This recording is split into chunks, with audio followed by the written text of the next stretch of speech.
Good evening, everyone. Can you hear me all right? Okay. It's nice to be here. I think this is my third year in a row. My specialty with Kibble Prentice is primarily Medicare. What you need to know, what you don't need to know, what you need to do, and what you don't. So we're going to briefly go over kind of Medicare on a high level. Feel free to ask questions. If, as Gary said, if you have more specific questions, I'm available, tonight or going forward. Both Jackie and Gary will have my contact information, and I welcome you to contact me directly. So let's get started. If you have, again, basic questions, feel free to raise your hand, make sure I see you, and I'd be happy to answer your question. So who is eligible for Medicare? People age 65 or over, even if they are not yet eligible for Social Security. Also people under age 65 who are declared disabled by definition of Social Security. It's generally a 2-year wait for Medicare. So what is the open enrollment period? And we'll kind of get in a moment to how this pertains to people that are still employed after age 65. So your basic enrollment period is 3 months before, the month of, and 3 months after your 65th birthday. 3 months before, or even sooner, is when your mailbox starts to fill up with basically marketing material. I know I have a big milestone birthday coming up, and I got my AARP card yesterday. Woohoo! So coverage begins the first of the month of the 65th birthday. If you enroll the month of your birthday or later, as you can see according to this chart, there will be up to a 3-month delay in the start of your Medicare A and B. So what if I continue working after age 65? In most cases, what most people choose to do, as long as they're working and covered under that employer's health benefits plan, they in most cases can delay all or part of their Medicare A and B. For some people, it makes sense to sign up for Medicare Part A, which is hospital coverage. It would act as secondary hospital coverage. If you do decide to keep working, I think the most important thing to note is that as long as you're employed and covered under that employer-sponsored group plan, you can delay your Medicare without penalty or waiting period. So as long as you or your spouse continues to work, number one. Number two is covered under that employer-sponsored plan, you can delay your Medicare, and you can ignore all those notes in your mailbox that say you must enroll now, you must act now, or you'll miss out, or you'll be penalized. That's not the case. Once you do retire or your spouse retires, you're then entitled to what's called a special enrollment period for Medicare, which lasts 8 months after your last day of employment. And even if you are eligible for COBRA, it's generally not, and COBRA is the in most cases, 18-month continuation of your group plan, where basically it's the same plan that you had when you were working, but you pay the full premium. So while in some cases you can enroll in COBRA after age 65, it's generally not a good idea, because as long as you're actively employed and covered under the employer-sponsored plan, you can delay Medicare. But if you're on COBRA, that's not considered an active employment status, so the clock starts ticking on your Medicare enrollment. Does that make sense? It's something you don't want to get into, because that's a scenario where you could end up with penalties and waiting periods. So what do I need, and what, basically is Medicare? There's first two parts are Medicare A, which is hospital coverage, and Medicare B, which is medical coverage. Those you enroll in through Social Security. That's the part that comes from the government. And most people will need some supplemental coverage, because there are things that Medicare do not cover. There's deductibles, there's co-insurance, there's per-day hospital charges that Medicare A and B do not cover. We'll get into that in a moment. Medicare A and B also do not cover drugs that you would get at the pharmacy. So for most people, and this is where all that marketing material comes in, for most people they're going to want to get from a private carrier either what's called a Med Advantage plan, which is a way to supplement and augment your Medicare A and B, add in drug coverage, and fill in those gaps. The other way to do that would be, a regular Medicare supplement plan, and then a separate Part D drug plan. The Med Advantage, the supplement plan, and the Part D drug plan all come from private insurance carriers. It's Medicare A and B that come from the government or through Social Security. So what does Medicare cover? Medicare Part A is your hospital coverage. You can see it covers inpatient care, critical access hospitals, skilled nursing, it covers hospice. It's important to note that Medicare does not cover long-term care in a facility. It will cover your health care, but it's not going to cover that room and board for a long-term. That's for long-term care. That's a different type of policy. And Medicare B is the medical portion that covers office visits, it covers outpatient surgery, it covers occupational therapy, as you can see here. It basically covers the medical portion. So what does it cost? Medicare A is free of charge to anyone or their spouse who's worked at least 10 years or 40 quarters in their life. So that's the hospital coverage, and there's generally no charge. If you or your spouse have not worked enough in your lifetime to cover it, you're going to pay, it's about $500 a month. I've seen very few people that actually have had to pay for Medicare A. And Medicare B, the medical portion, that's the portion that you pay for. And there's an income-based table for which most people pay. So if in 2014, the standard Part B premium has remained the same at $104.90 per month, and that's per person, not based on age. It's just the amount that you pay. If your modified adjusted gross income is $85,000 per year for a single person, twice that for a couple, and that would be from your tax return 2 years prior. If that's not available 3 years prior, you are going to pay more for your Part B. I've got a table here coming up. There's also an income-based additional amount based on those same income guidelines for your Part D coverage. And Social Security, when you do decide to sign up for Medicare, Social Security will let you know what you will pay and if there's any extras or surcharges. That's also calculated every year going back 2 to 3 years. So that look-back period bumps up a year every year. Does that make sense? Are there any questions so far? Okay. So what does it cost? So the $104.90 is your basic premium. And as you can see, according to these income tables, and this is per person, it would be twice this per couple, you can see what the Part B premium per person would be based on that modified adjusted gross income. Some people see a real spike in their Part B premium the first couple of years after retirement, and then maybe see that decrease a bit. Pardon?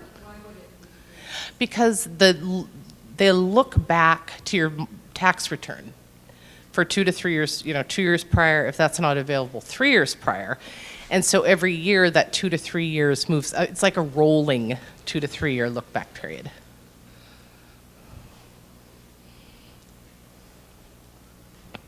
And then, as I mentioned, there's a surcharge for the Part D. It's a little bit confusing because you pay it along with your Part B. It's collected along with your Part B premium. It doesn't impact your Part D drug coverage. It doesn't change it. It doesn't make it any better. But if you do fall into that income bracket, there will be an extra charge collected by Social Security along with your Part B premium. Right here, and some of us actually pass military as well. The TRICARE actually has incentive in place, which means after 65, your premiums can be actually kind of terrifying compared to what they were before 60. Okay, and so the TRICARE Act, I believe, is a Medicare supplement. Yes, okay, but you end up paying more. Yeah, surprise, there are a lot of surprises. A lot of people think, oh, retire and Medicare is going to be a lot less expensive than my employer-sponsored care. You're right, it's not always the case. So what is not covered by Medicare? Here's the quiz. Dental care is not covered. There are some individual dental plans out there. You basically end up paying as much in premium as you receive in service on those plans. Many people are able to negotiate with their dentist perhaps a 25% discount in exchange for cash payments. It seems to work for many people. Routine eye exams or glasses are not covered. Something like a glaucoma check, cataract surgery, any disease of the eye is going to be covered under your medical benefit for Medicare. This is strictly vision, contact lenses and glasses. Hearing aids are not covered. Acupuncture, care outside of the U.S. unless there happens to be an emergency benefit to your supplement program.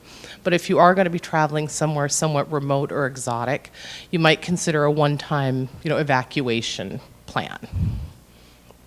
And then, of course, long-term care is not covered by Medicare.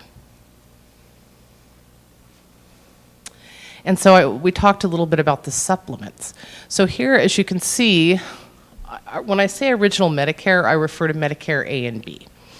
And so on the left side, you'll see these are the gaps that are not covered. So Part A hospital, if you happen to be in the hospital, for the first 60 days, there's a $1,216 deductible that's not paid by Medicare. But in a supplement plan, we'll pay all of that. A Med Advantage plan will pay, you might pay 3 days worth of $200 copays. There's a lot of plan variants, so I'm keeping this kind of basic. Much of the supplemental coverage will vary depending on the type of plan that you have. And then we hope you're not in the hospital over 60 days, but if you are, there's then a $304 per day charge that's not covered by Medicare. And then after those 90 days, there's a $608 per day charge that's not covered by Medicare.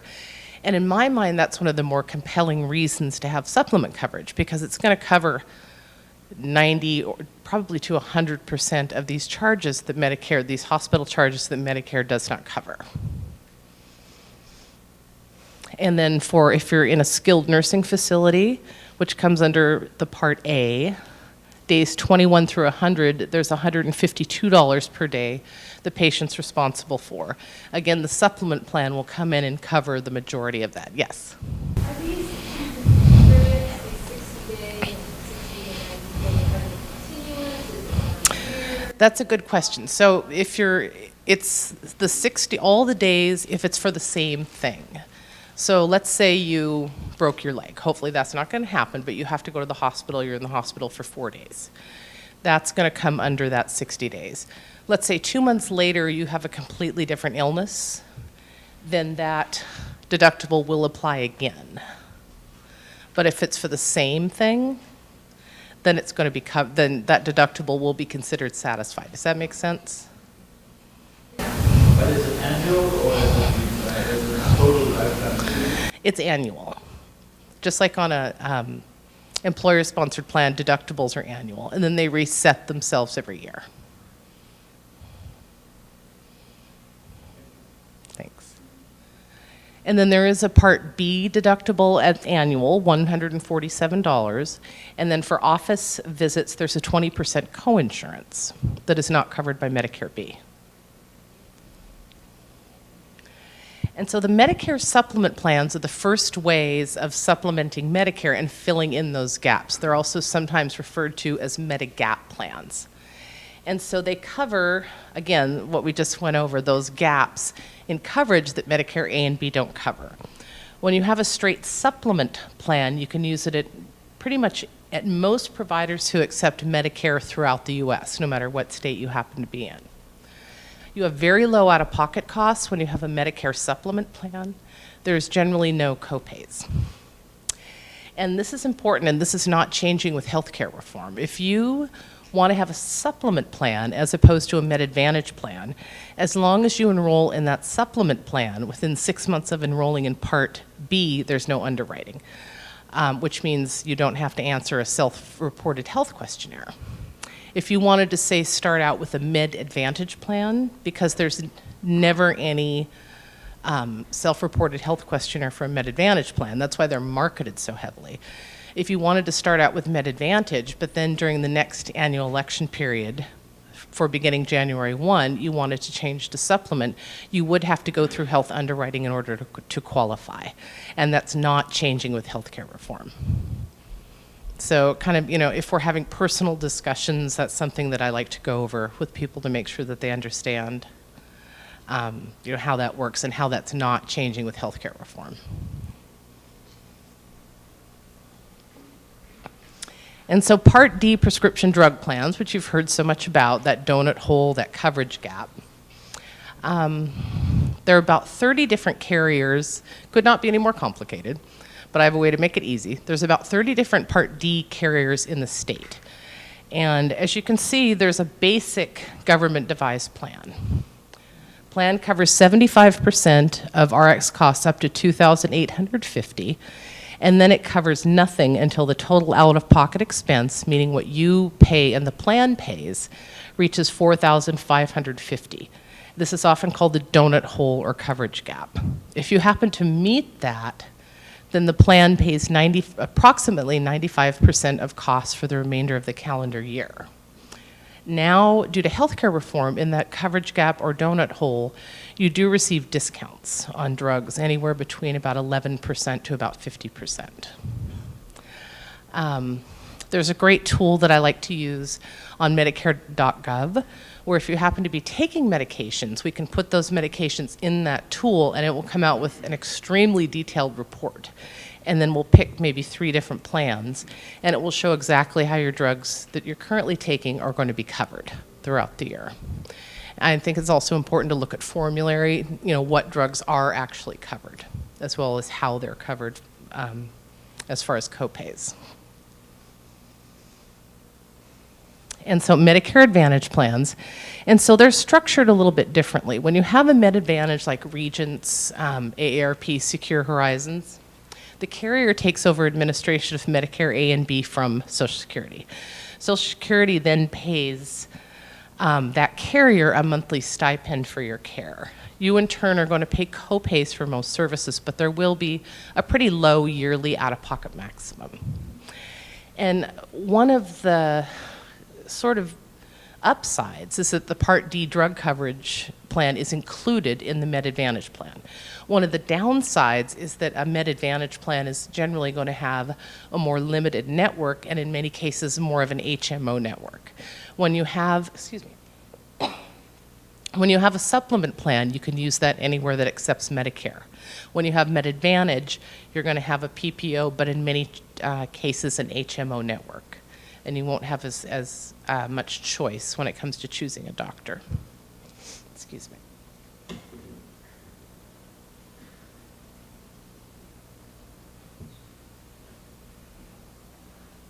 Okay, a word about the annual election period.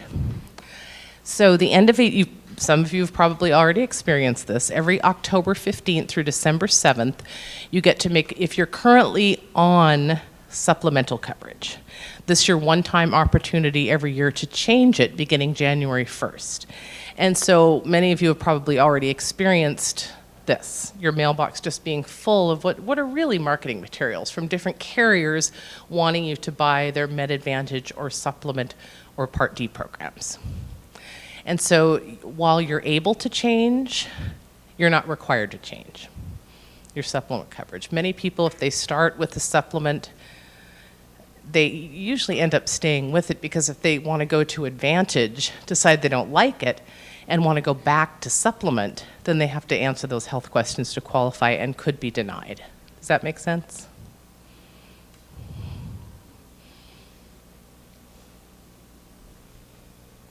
Okay, and I've just listed some extra resources up here. And please do feel free to call me personally if you have questions or need assistance with your own situation. I'm more than happy to help. Are there any other, and I'm going to just get to a slide or two on healthcare reform, and then we'll be done. Does anyone have any Medicare questions? Yes. One specific question about when you're talking about Part D premium. The chart on the left-hand side says the adjusted gross income per person. Yes. And then on the right-hand side is Part D premium per person. So to come up with the adjusted gross income per person, those of us who file jointly would cut our income in half to figure out our tax reported income, our adjusted gross income in half so that we get the per person? Yes, yes. Or actually, if you filed jointly, you would just combine it and it would be twice what's listed for individual. Okay. So in other words, if it says 85 to 107, and we're finding jointly, it's really 170 Yes. to 214. Exactly, yes.